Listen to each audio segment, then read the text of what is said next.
My name is Jillian Hayes, and at 20 years old, a midshipman at the U.S. Naval Academy, I was supposed to be unbreakable.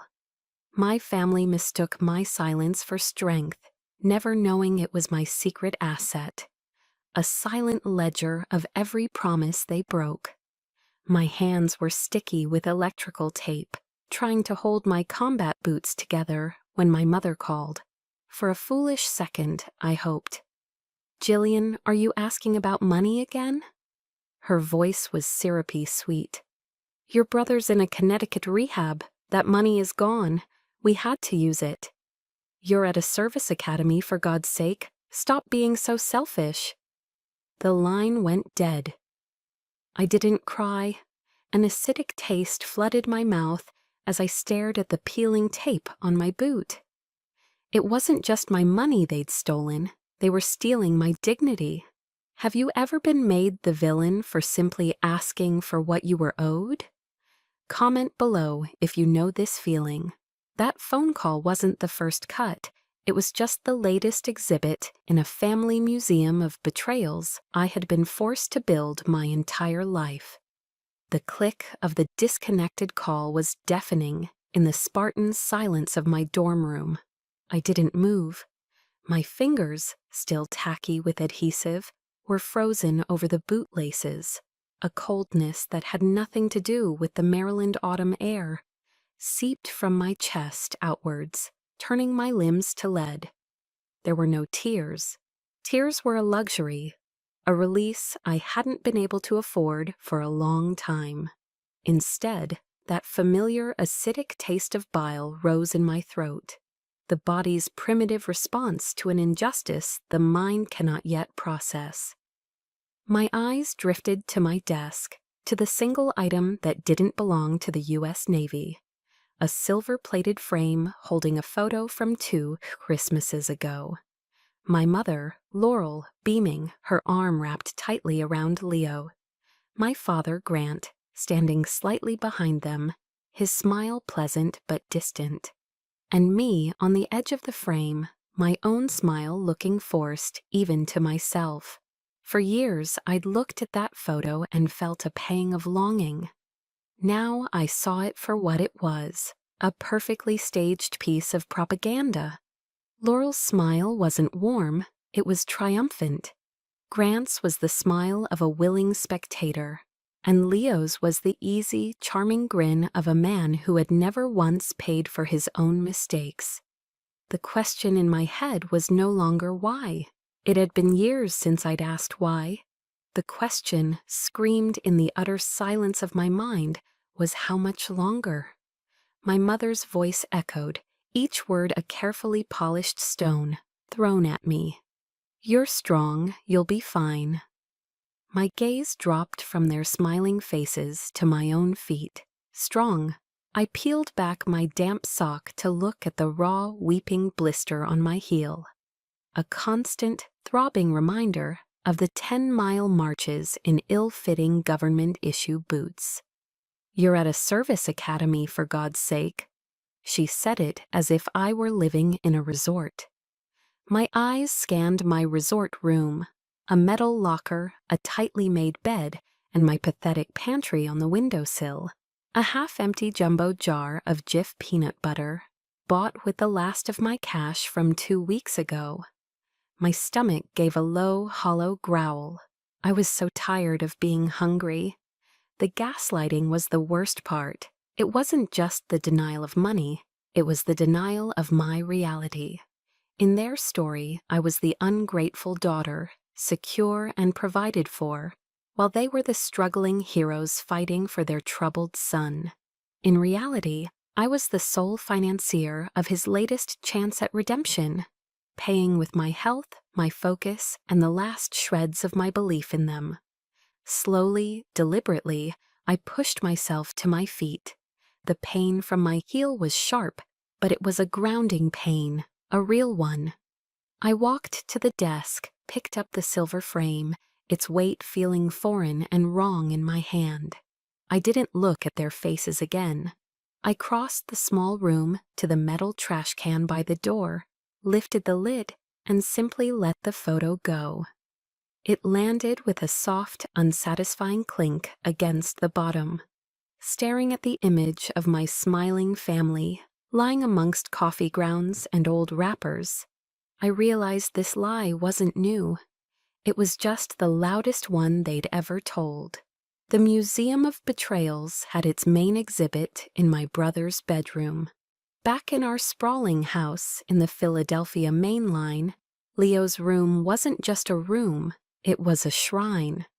The walls were a testament to his perceived greatness, dominated by a framed jersey from his high school football team, the Fighting Quakers.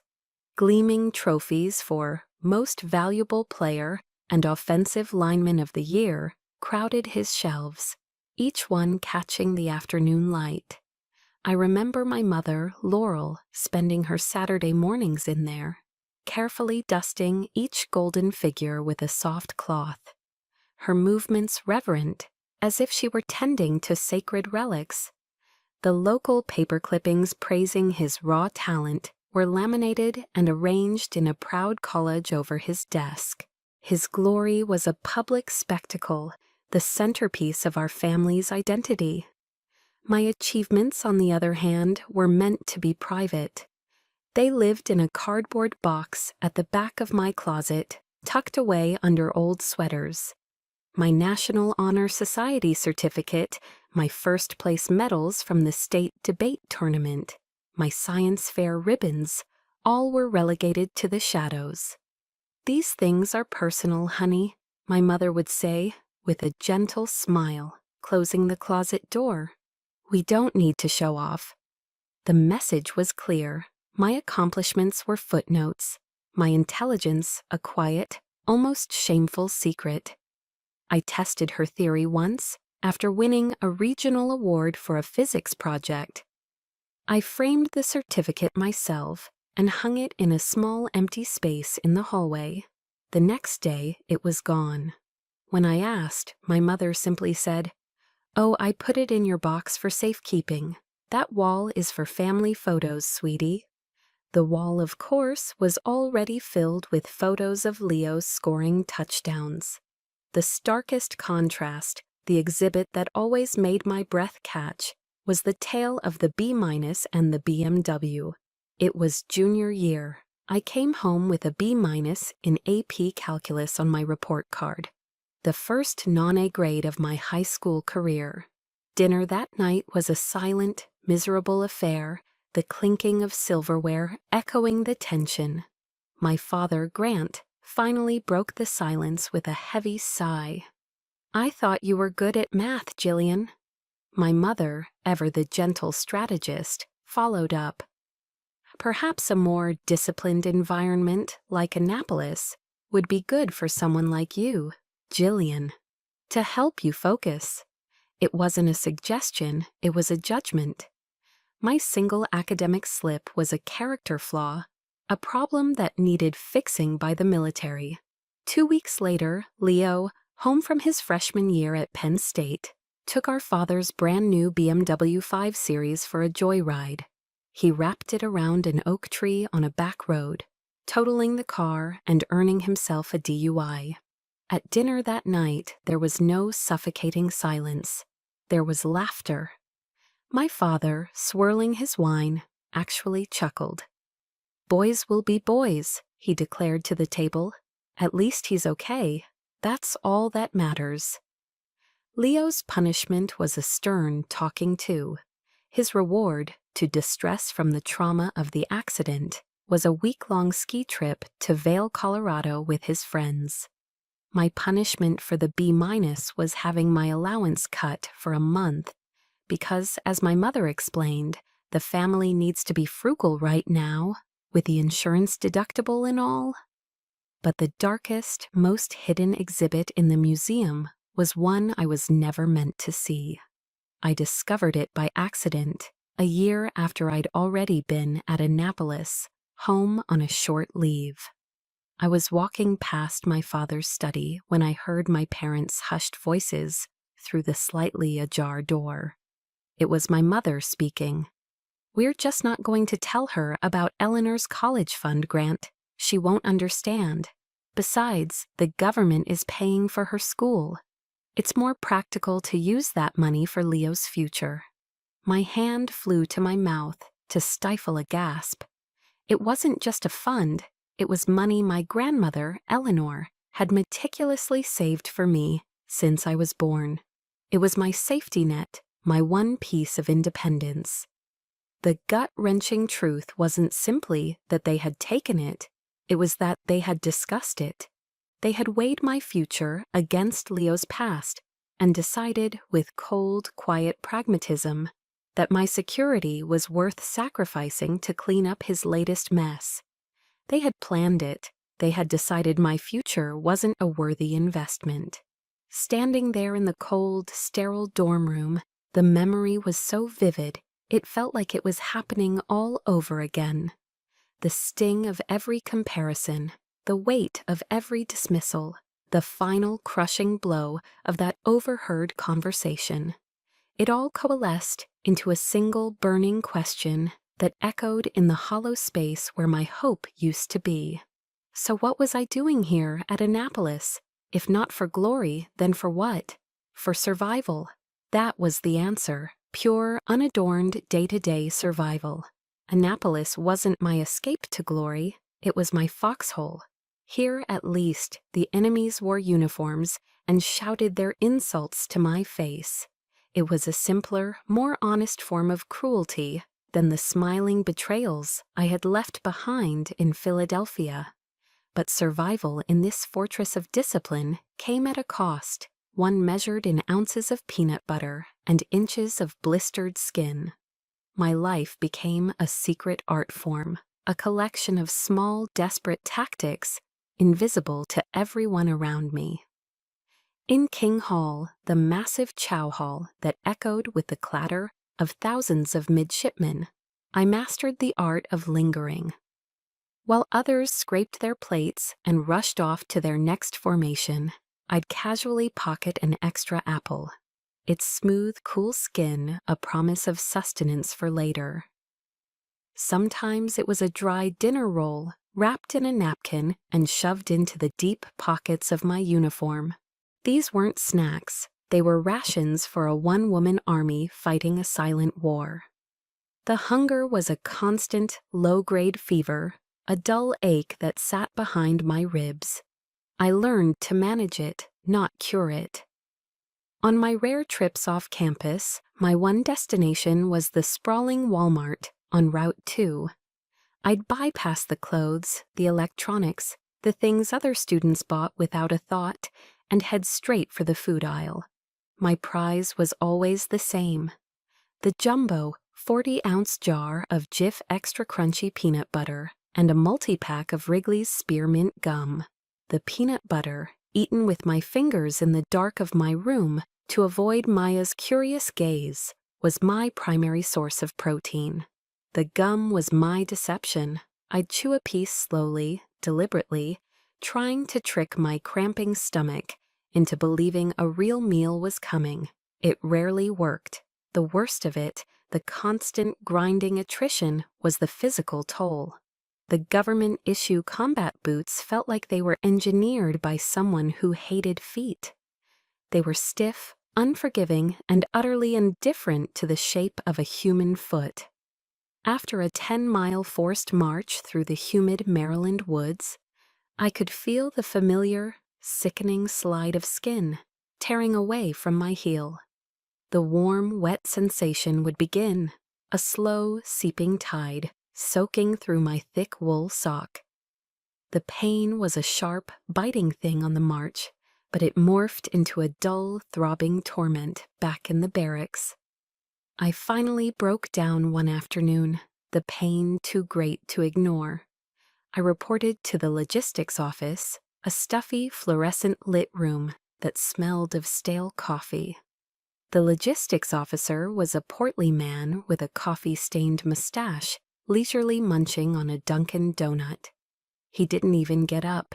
He glanced down at my foot, which I'd exposed for his inspection, saw the raw, angry, weeping blister, and took another deliberate bite of his pastry. "Midshipman Hayes," he said, his voice thick with boredom, "here at the Academy you have two options, endure or purchase new." He gestured vaguely towards a catalogue of approved footwear on the counter, its pages filled with boots costing upwards of $200. Your choice. With $23.41 to my name, the words weren't an option, they were a sentence. The humiliation burned hotter than the fire in my foot as I mumbled a "yes, sir," turned and walked away. Endure it was. Enduring meant pretending. At the Academy, showing weakness was social suicide. During a grueling summer training exercise, my vision started to tunnel under the oppressive sun. The world went gray, then black. I was out for maybe 7 seconds before the roaring of Gunnery Sergeant Cole brought me back to the searing reality. "Hayes, do you think this is a goddamn tea party at the country club?" he screamed, his face inches from mine, spittle flying. My roommate, Maya Vance, watched from the ranks with a smirk.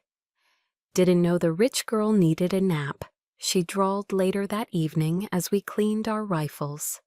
I just grunted in response, focusing on the scent of gun oil. I didn't have the luxury of an explanation. Explaining wouldn't fix my boots. It wouldn't put food in my stomach. It was just another form of weakness, a currency I couldn't afford to spend. So I built a wall of silence. I stopped asking my mother about the money. I learned to let her calls go to voicemail, the cheerful, oblivious messages piling up like junk mail. I found a strange, desperate solace in a verse I'd heard once in a chapel service I'd wandered into, trying to escape the noise of the barracks. They will run and not grow weary. They will walk and not be faint. I would repeat it in my head during long runs, the rhythm of the words a mantra, against the throbbing in my feet and the emptiness in my gut. It was a prayer from a God I wasn't sure I believed in, for a strength I desperately needed to find within myself. But prayers didn't buy boots. My left boot finally gave up completely during a drill, the sole flapping with every step, a pathetic, slapping sound that announced my poverty to the entire platoon. I limped back to the same logistics office. The same officer was there, this time with a Boston cream. He didn't even look up from the sports page of his newspaper. "Something I can help you with, midshipman?"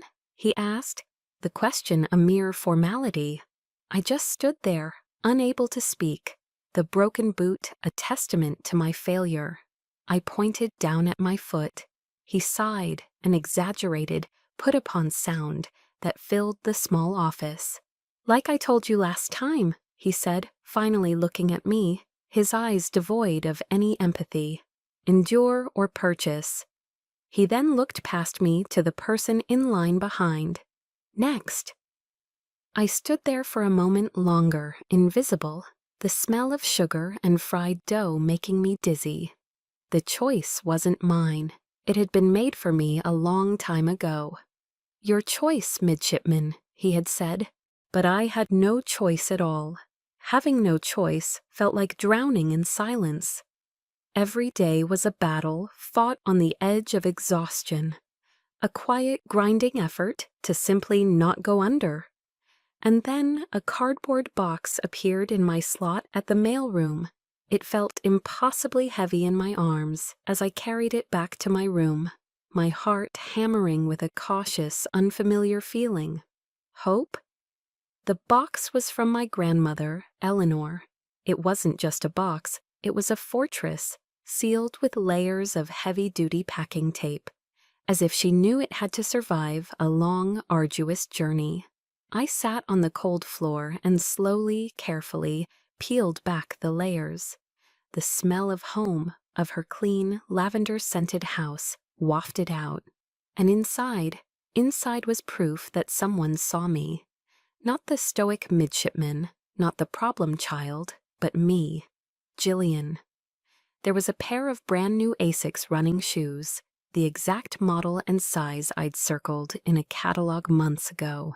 Beneath them were 6 pairs of thick, cushioned, darn tough wool socks, the kind that cost a fortune but were rumored to last a lifetime. Then came a large box of chocolate chip Cliff Bars, my favorite flavor. And taped to the inside of the box flap was a greeting card.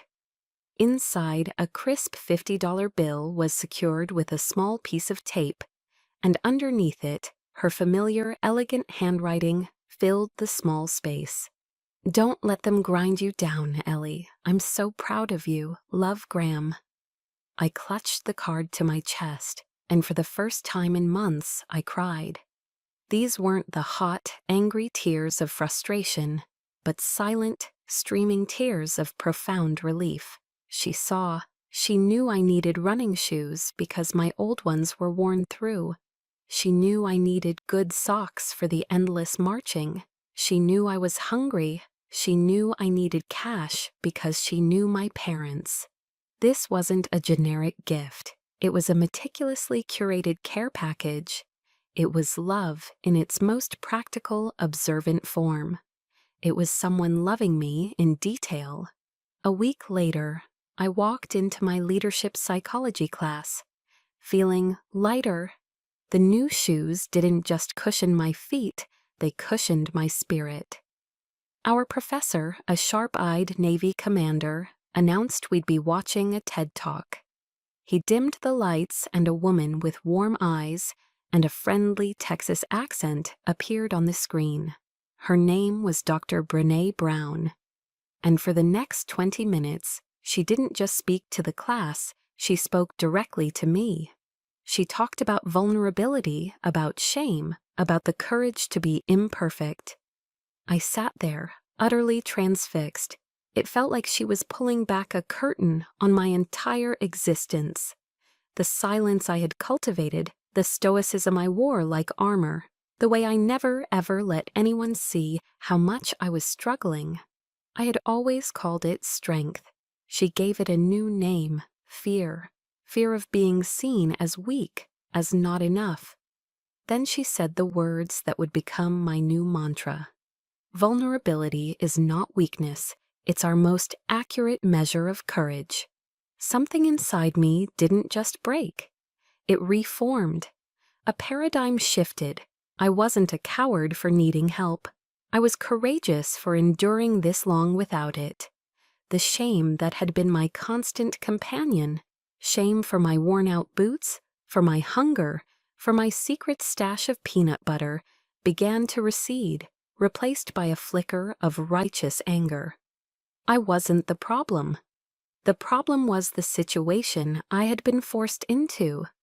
I was living in the arena, as she called it, covered in dust and sweat and blood, while my family watched from the stands, judging my performance. That day, I stopped seeing myself as a failure and started seeing myself as a fighter. Armed with this newfound clarity, I used a small part of the $50 to call my grandmother from a payphone in town. I wanted her to hear the gratitude in my voice. "Ellie, it's so good to hear from you," she exclaimed, her voice crackling over the line. "Did you get the package? Are the shoes okay?" "They're perfect, Graham. Everything is. Thank you. I really needed it." "Oh, of course, darling. I'm just so glad it finally got to you. I was getting worried," she said, and then her tone shifted slightly. "Did your mother finally give you that other package I sent last month?" "I sent some winter gear, a good coat, but Laurel kept saying, 'You were just too busy with your training to be bothered with packages. Said you didn't want anything.'" The world tilted on its axis. I stood in the glass phone booth, the receiver cold against my ear, as the pieces clicked into place with sickening clarity. A winter coat. She had sent a coat.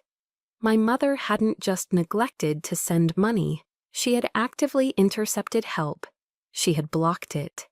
This wasn't carelessness. This was sabotage. I took a slow, steadying breath, my new courage holding me upright. "Graham," I said, my voice quiet but firm, all the emotion carefully scrubbed from it. "From now on, could you please just send anything directly to my P.O. box here at the academy?" There was a knowing silence on the other end of the line. My grandmother, a woman of the greatest generation, understood things without needing them spelled out. "Of course, Ellie," she said, her voice now tight with a cool fury I knew well. "Of course I will." As I hung up the phone, I looked at my reflection in the glass. I saw the new Asics on my feet, a gift of love. I saw the $50 bill in my wallet, a tool of independence, and in my mind, I heard Brené Brown's voice. I had to build a wall my mother couldn't climb. And for the first time, I felt like I finally had the materials to start building. I had the materials to start building my wall. The foundation was made of truth, the bricks were carved from courage, and the mortar was the cool, hard anger of betrayal. I didn't realize the first test of its strength would come so soon, or that the assault would be so perfectly coordinated. It started with a call from an unknown Connecticut number. I almost ignored it, but a sliver of curiosity won. "Hello, Jilly." The voice was weak, raspy, and instantly recognizable. It was Leo. My stomach immediately clenched. "Jilly, it's me. I need your help."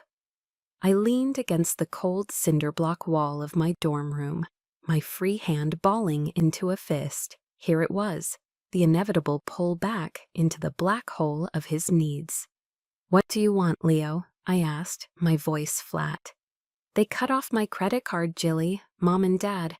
I just need a little money for some stuff at the commissary here. Toiletries, some snacks. They don't let us order things online." He launched into a rambling, pitiful story about how hard he was trying, how the therapy was really intense, and how I was the only one who truly understood him. It was a classic performance. The prodigal son, humbled and seeking redemption, casting me in my old, familiar role. The savior, the fixer. The words of Brené Brown about boundaries echoed in my head. I felt a wave of nausea. This was my role to reject.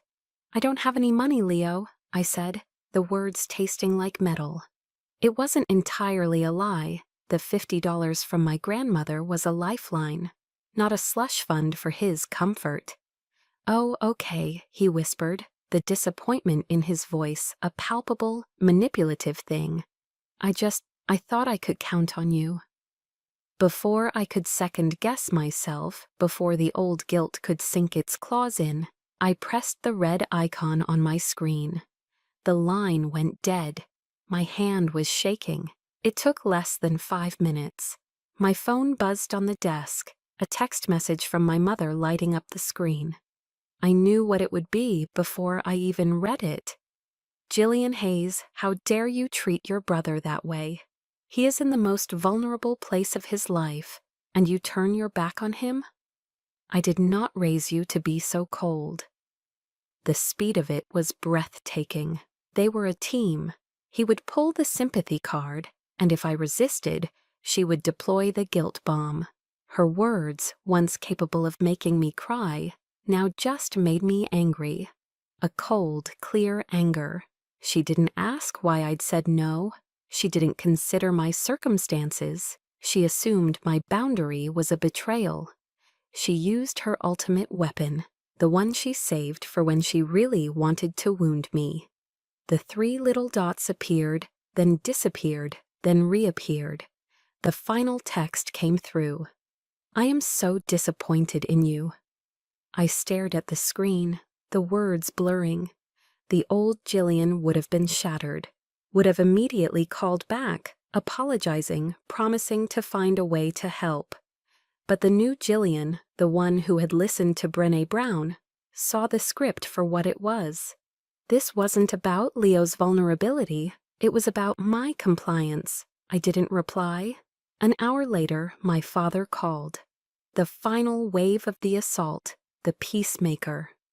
Jillian, sweetheart, he began, his voice laced with a weary sigh. Your mother told me what happened. I know things are difficult, but we're a family. We have to be there for each other. I remained silent, listening. Listen, he continued. Thanksgiving is next month. Why don't you put in for leave and come home? Your mom said she'd make that pumpkin pie you love, the one with the ginger snap crust. It would mean the world to her. We need to be together. The invitation sounded warm, a peace offering. But I heard the subtext, the unspoken plea beneath it. Come home and let's pretend this never happened.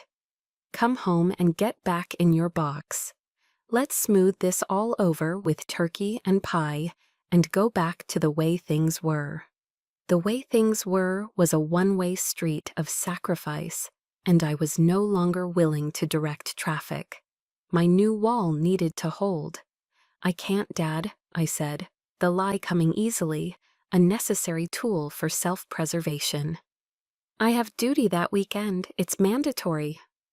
Oh, he said, the disappointment in his voice different from Leo's.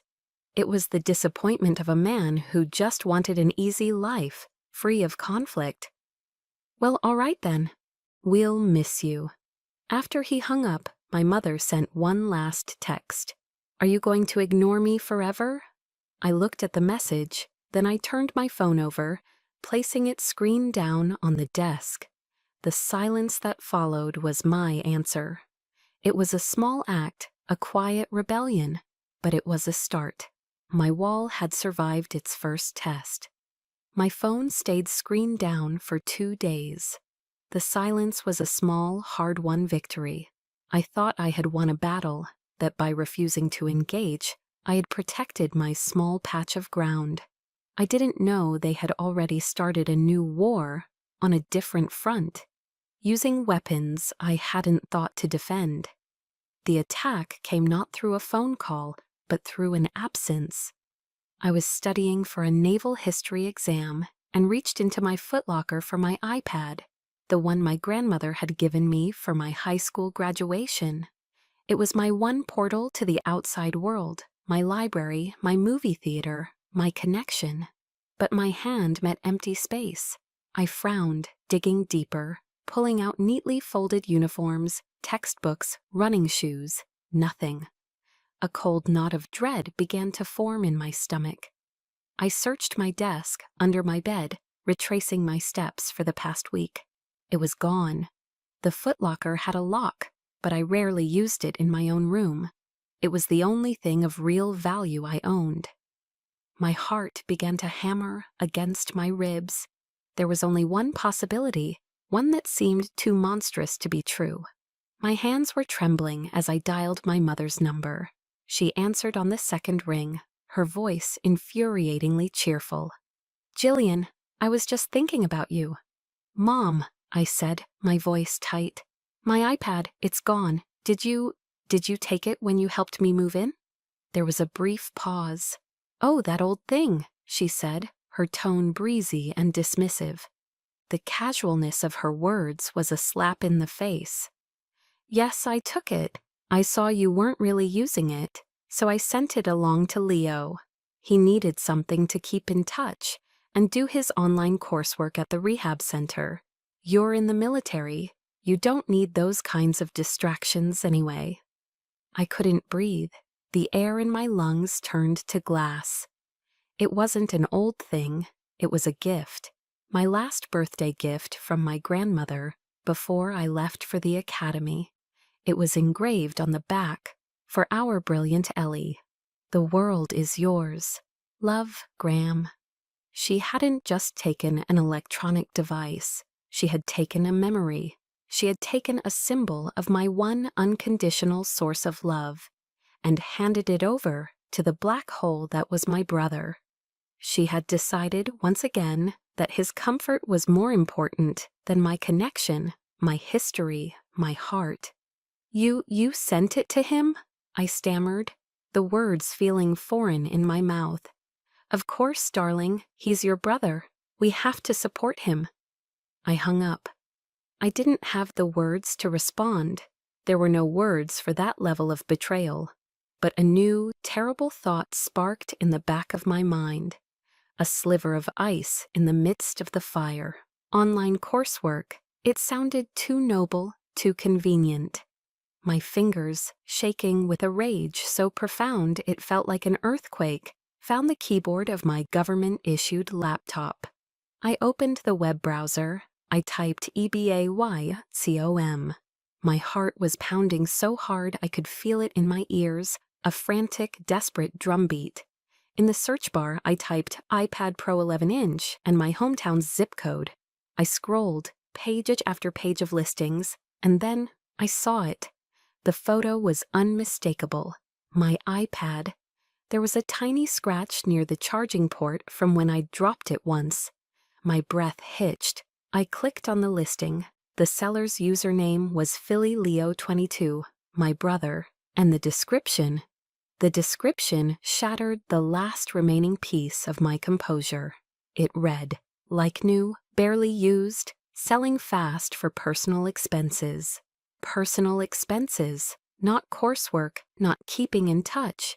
He was selling it. He was selling my grandmother's gift for drug money, for cigarette money, for whatever temporary fix he needed.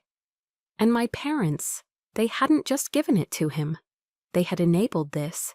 They were complicit in this disgusting, layered, intricate lie. Everything fell away. The floor, the walls, the air itself. There was only the glowing screen and the white-hot fury that consumed me. In my mind, I saw the quote from Brené Brown's talk, the one from Theodore Roosevelt. It is not the critic who counts. The credit belongs to the man who is actually in the arena, whose face is marred by dust and sweat and blood. I was in the arena, and I was done bleeding for people who stood on the sidelines and cheered for my opponent. I sat there in my room as the sun went down, the screen of the laptop casting a pale, ghostly light on my face. I didn't cry. I didn't scream. The rage was too deep for that. It was a geological event, a shifting of tectonic plates deep within my soul. The hurt and the sadness were being compressed under immense pressure, transforming into something hard, dense, and unbreakable, something like steel. What is the one thing, the one boundary, that when crossed, changes everything forever? That final straw that turns years of quiet endurance into a silent declaration of war. I knew my answer now. I pushed back my chair, the screech of its legs on the floor the only sound in the room. I walked to my footlocker and opened it. I took out the shoebox where I kept my real treasures. The handwritten letters from my grandmother, the bank statements showing 0 deposits from my parents, the receipt for the Jif peanut butter. I laid them all out on my desk, not as mementos of a painful past, but as evidence, as exhibits for a case I was now prepared to build. A cold, calm certainty settled over me. There would be no more phone calls, no more hoping, only a reckoning. They would pay, every single cent. The reckoning began, not with a bang, but with a phone call. The steel that had formed in my soul demanded action, not tears. The next morning, I bypassed my parents' numbers and dialed my grandmother. The phone felt steady in my hand. My voice, when I spoke, was clear and devoid of the tremor that had plagued it for years. "Gram," I said, getting straight to the point, "I need you to do something for me." "Anything, Ellie?" "I need you to pull the statements for every transaction you've ever made related to my tuition and the college fund.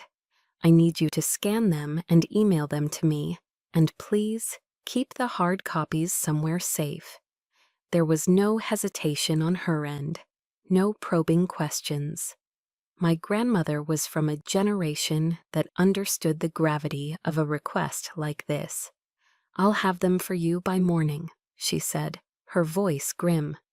"Do you need me to call my lawyer?" "Not yet, Gram," I replied, a new sense of control settling over me. I'm going to handle this first part myself. The call ended with a quiet understanding. I was no longer just her granddaughter to be protected. I was her ally in a war she had likely seen coming for a long time. That week, my life at the academy became a cover for my real mission. By day, I was Midshipman Hayes, running drills, attending classes, and saluting officers. By night, I was an intelligence analyst, a forensic accountant, and a prosecutor building my case. The rage from the eBay discovery had cooled into a laser-like focus. I remembered a line from our military strategy class, from Sun Tzu. Know your enemy and know yourself, and you will not be imperiled in 100 battles. For the first time, I was looking at my family not as a daughter, but as an opponent. I spent hours in the library using their printers. I printed every email from my mother that contained a vague promise or a guilt-inducing excuse. I took screenshots of the text message chains, the ones where I asked about money and was met with accusations of being selfish. I meticulously documented the timeline of my parents' lies. I created a new folder on my laptop, password protected, labeled simply Evidence. Inside, I built my arsenal. The crown jewel was an Excel spreadsheet. In column A, I listed the months since I'd arrived at Annapolis. In column B, I entered the promised $2,000. In column C, I entered the amount I had actually received. A long, unbroken string of zeros. I added a row for the eBay price of my iPad. The total at the bottom of the column grew with each entry. A cold, hard number that quantified their betrayal. It climbed past $12,000. This spreadsheet was my most powerful weapon. It wasn't emotion. It wasn't hurt feelings. It was undeniable mathematical fact. My late-night activity did not go unnoticed. One evening, as I was highlighting a line in a bank statement from my grandmother, Maya Vance spoke from her bunk across the room. "Studying for the bar exam, Hayes?" she asked, her voice laced with its usual sarcasm. I looked at her skeptical face, and made a split-second decision. I was tired of fighting alone. I needed an ally, even a reluctant one. "Something like that," I said, turning my laptop screen towards her. I gave her the condensed version, the stolen college fund, the missing monthly support, the iPad on eBay. She listened without interrupting, her expression unreadable. For a moment, I thought I'd made a mistake, that I'd be met with another cynical remark. But when I finished, she was quiet. She stared at the spreadsheet on my screen, then looked back at me, her eyes seeing me clearly for the first time. "Your parents," she said, her voice flat, all trace of sarcasm gone, "are assholes." A laugh escaped me, a short, sharp, surprised sound. It was the most validating thing I had heard in years.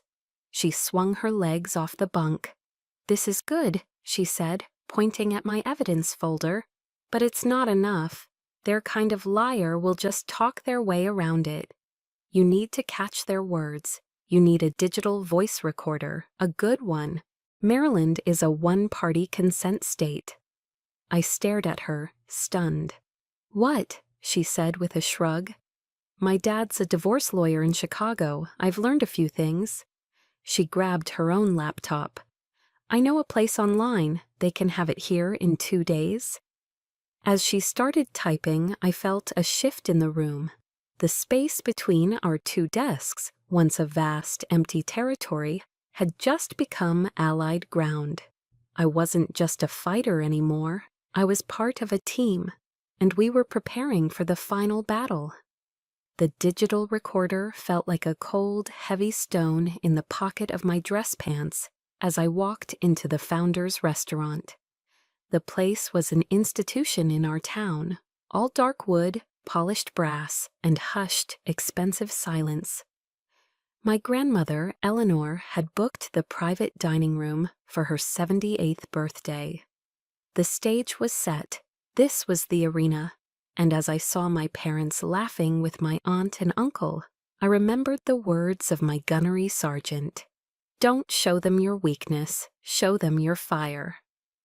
I took a deep breath, the recorder a secret promise to myself, and walked in. The first hour was a masterpiece of suburban theater. There were hugs and air kisses, compliments on my uniform, and feigned interest in my studies.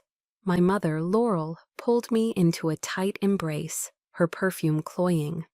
"I'm so glad you made the right decision and came," she whispered, as if my presence was a concession she had won.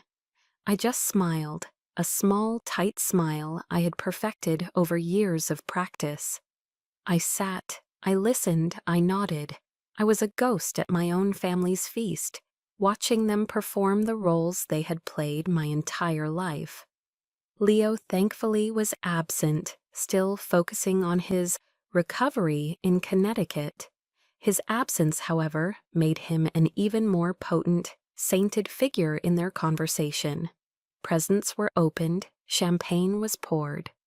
My grandmother, elegant in a simple navy blue dress, presided over it all with a quiet grace. Finally, my father, Grant, stood up, tapping his glass with a fork. The room fell silent. He beamed, a man thoroughly pleased with himself and his life. "I'd like to propose a toast," he began, his voice resonating with practiced confidence. "To the matriarch of our family, my mother, Eleanor, on her 78th birthday. And to family." He paused for effect, his eyes sweeping across the table.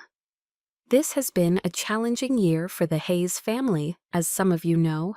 We've faced obstacles, but we've faced them together, as a family should." He was warming up now, savoring the spotlight. My own hands were clenched into fists under the table, my knuckles white. I could feel my heart begin to beat a steady, heavy rhythm, a war drum counting down the seconds. "We're so proud of both our children," he continued, his gaze flicking briefly to me. "Leo is fighting his battles with incredible courage, and we are supporting him every step of the way. And then there's Jillian." He smiled at me, a broad, benevolent, fatherly smile. It was the smile of a man about to hang himself with his own rope. "She has shown such resilience at the Naval Academy. It's a tough place, but she's tougher, and we're so proud to be able to support her journey. We send her $2,000 a month to make sure she has everything she needs, and to her credit, she has never once complained." He said it, he actually said it, out loud. He'd taken my silence, a silence born of neglect and necessity, and twisted it into a testament to his generosity. He wasn't just lying, he was using me as a prop to make himself look good in front of his mother. The air in the room seemed to crystallize. A fork clattered softly against a plate. My aunt shifted uncomfortably. My own fork, laden with a piece of seared scallop, stopped halfway to my mouth. I slowly lowered it back to my plate, the movement deliberate, controlled. I lifted my head and looked directly into my father's eyes. My voice, when it came out, wasn't a shout. It wasn't a sob. It was a quiet, cold, surgical instrument, slicing through the thick, comfortable lie he had just woven. "What money?"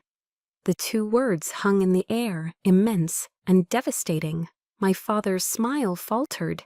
He blinked, a flicker of confusion in his eyes. "What? What money, Dad?" I repeated, my voice still level, still quiet, but now carrying an edge of polished steel. "What $2,000 a month?" Panic flared in my mother's eyes. She shot me a venomous look. "Jillian, for heaven's sake, don't be ridiculous," she hissed, her voice a harsh whisper. This is not the time or the place. I think it's the perfect time and place, I replied, my gaze never leaving my father's face.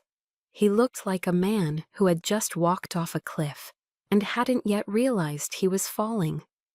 Now, Jillian, he started, his voice losing its confident boom. But it was too late. The damage was done. The attention of the entire table, which had been on my father, now shifted.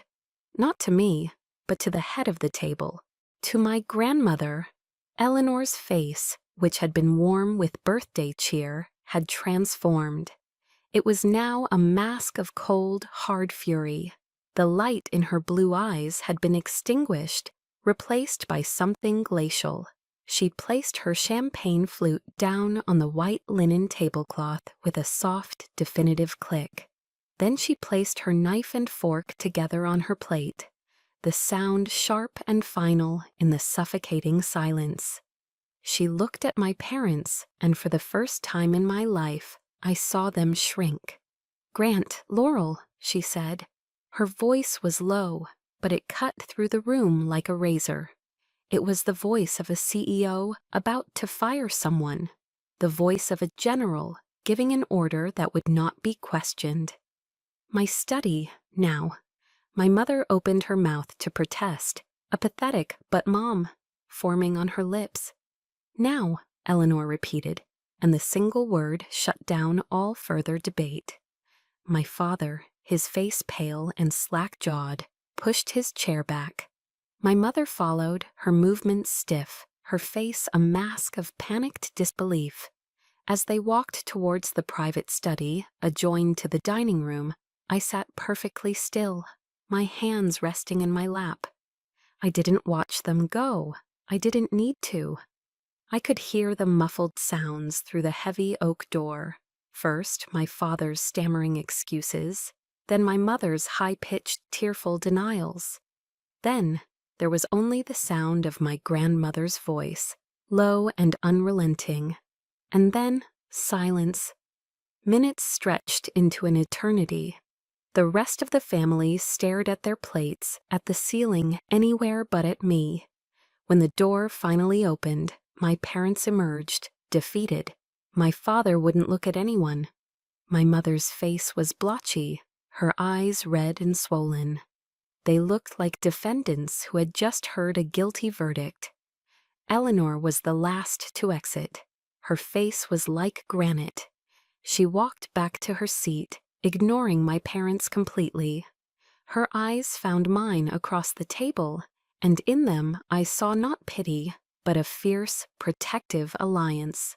She looked at me, then at my parents, and delivered her judgment in front of everyone. "Jillian," she said, her voice clear and absolute, "you're not going home with them tonight. You're staying with me." The drive back to Annapolis from my grandmother's estate was silent. The words, "You're not going home with them tonight. You're staying with me," echoed in the car, not as a suggestion, but as a verdict that had irrevocably changed the course of my life. The exhaustion I'd felt on the drive there had been a hollow ache, a physical manifestation of my emotional depletion. Now a strange, heavy calm settled over me. It was the calm after the storm, the quiet aftermath of a battle fought and won, leaving behind the debris of shattered relationships and hard-won truth. The next morning, Eleanor didn't waste time. We sat in her study, a room that smelled faintly of old paper and lemon polish. Sunlight streamed through the tall windows, illuminating dust motes dancing in the air, a silent contrast to the weighty matter at hand. Before me, she laid out a thick manila folder. "This is everything, Jillian," she said, her voice grave. The words that followed were a cold, precise dissection of years of deceit. It wasn't just the $12,000 in missing monthly support checks. It was the $50,000 in tuition differential, funds she had paid up front that my parents had diverted. And then came the final devastating blow, a student loan taken out in my name, co-signed by them for $25. They've damaged your credit before you even had a chance to build it, she said, her voice devoid of anger, replaced by a deep, cutting disappointment. She spoke not with the fury of a victim, but with the measured pronouncements of a judge. The numbers swam before my eyes, abstract symbols of a reality that was horrifyingly concrete. My parents hadn't just neglected me, they had actively worked to undermine my future, all while painting themselves as benevolent providers. But Eleanor wasn't just a woman who uncovered the truth, she was a woman who acted on it. She picked up her desk phone, a sturdy, old-fashioned model, and dialed. She put it on speakerphone. I watched, mesmerized, as she spoke to her attorney, a Mr. Harrison. "Yes, Robert," she began, her voice firm. "I need you to initiate proceedings immediately. Financial abuse, intentional infliction of emotional distress, and look into the legality of the student loan taken out under my granddaughter's name without her consent." She laid out the facts concisely, leaving no room for ambiguity. She then turned to me, her gaze steady. "This is how we begin to repair the damage, Jillian." She then opened a brand new, sleek-looking checking account on her laptop. "This is yours," she said, sliding the laptop closer to me. "It's in your name, Jillian E. Hayes, your social security number, your address, your future." She reached into her purse and pulled out a crisp $500 bill, placing it on the desk. "This is for immediate expenses. From now on, the $2,000 a month will be deposited directly into this account. Your father has been notified of the new arrangements and the legal action." She looked me directly in the eye. "Your only requirement is this: not a single penny goes to them. Do you understand?" I looked at the numbers on the spreadsheet, then at the new account screen, then at the crisp bill on the desk. I nodded, a lump forming in my throat. It wasn't just about the money, it was about agency. It was about reclaiming control. Later that afternoon, the attack resumed, this time at the gates of Eleanor's estate. I heard my mother's voice, a distorted, frantic wail, through the intercom. "Eleanor, please, we need to talk. This is crazy. Jillian, let us in." My grandmother didn't flinch. She calmly walked over to a small panel by the door. "Grant, Laurel." Her voice, amplified and distorted, boomed through the speakers, cold and unyielding. "You have 1 minute to leave my property before I call the local police. All further communication will be through Mr. Harrison, my attorney. Do not contact Jillian directly." I stood behind her, listening to the muffled, desperate sounds of my parents' protests and Eleanor's unwavering command. I heard the crunch of tires on gravel as their car finally drove away. For the first time, the silence that followed wasn't empty. It was filled with the sound of freedom. It was the sound of my parents' influence finally losing its grip. It was the sound of the wall I had started building actually standing firm. I walked back to the study, where the manila folder still lay open on the desk. I looked at the financial ruin they had planned for me, the lines of numbers a stark testament to their greed. But next to it, on the same desk, was the new bank account. My name, bold and clear, on the screen. Jillian E. Hayes. It was more than just a name on an account. It was my declaration of independence. It was the beginning of my life, on my terms, and it was everything. The new bank card was cool and smooth in my hand. It wasn't just plastic with a magnetic strip, it was a key. And with it, I started to unlock a life that was truly my own. A life where my energy wasn't consumed by the constant, grinding anxiety of survival. The change was immediate and profound. The first thing I did was walk into the midshipman's store and buy a new pair of regulation combat boots, the best ones. I sat on the bench, unlaced them, and slid my feet inside. For the first time, my toes had room to move. There was cushioning. There was support. I stood up and took a step, and then another. There was no pain. I almost wept with the simple, profound luxury of it. That day, I went to the mess hall and ate a full meal. Not just what I needed to survive, but a meal I actually enjoyed. I ate until I was full, a sensation so foreign it felt like a miracle. Freed from the crushing weight of financial worry, my mind cleared. The fog of exhaustion and hunger lifted, and I could finally focus. My grades, which had been respectable, soared.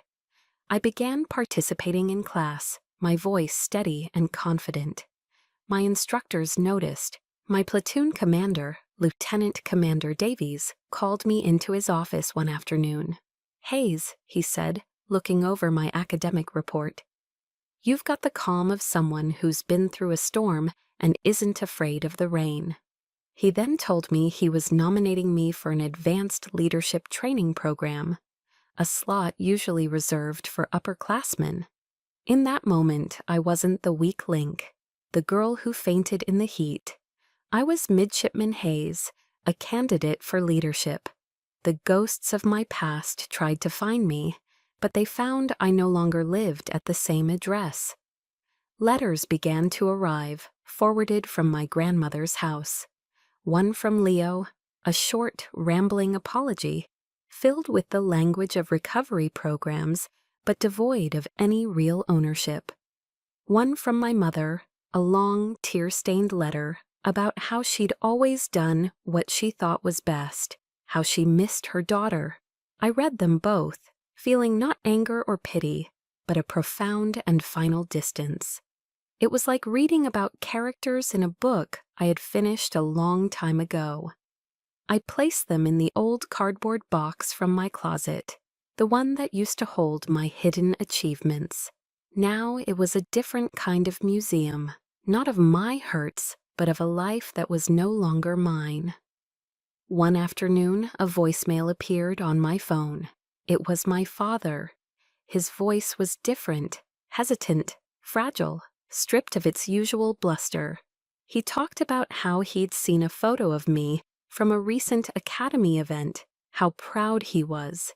He said he was sorry that things had gotten out of hand. It was the closest to an apology I would ever get. I listened to the entire message, and then, without a second thought, I deleted it. I didn't need to save it. I didn't need to call back. I was already free. My revenge was never loud. It didn't involve shouting matches or dramatic confrontations. It was quiet, and it was devastatingly effective. My revenge was buying a second pair of running shoes just because I could. It was eating 3 full meals a day. It was sleeping through the night, a deep, dreamless sleep, free from the gnawing anxiety of what the next day would bring. It was walking across the yard, my back straight, my new boots making a crisp, confident sound on the pavement. This morning I woke before dawn, as I always do, but instead of the familiar dread, I felt a sense of peace. I walked out to the obstacle course, the air cool and still. The sun was just beginning to crest the horizon, painting the sky in shades of orange and pink. I wasn't running from anything. I wasn't hungry. I wasn't hiding. I was just there, breathing, standing my ground on a foundation I had built for myself. The sweetest revenge isn't seeing them fall. It's thriving in the very places they tried to bury you. I didn't have to ruin anyone. I just had to stop letting them ruin me. My quiet revenge wasn't loud. It was peace. For me, it was a new pair of boots and a full night's sleep. But what does your quiet revenge look like? Maybe it's a degree you earned against all odds, a business you built from scratch, or just a quiet morning like mine, where you finally feel free. Your stories are a beacon for others still fighting their own storms. Please share your proudest moment of thriving in the comments below. And if stories of resilience and new beginnings matter to you, follow or subscribe so we can all find strength in these journeys together.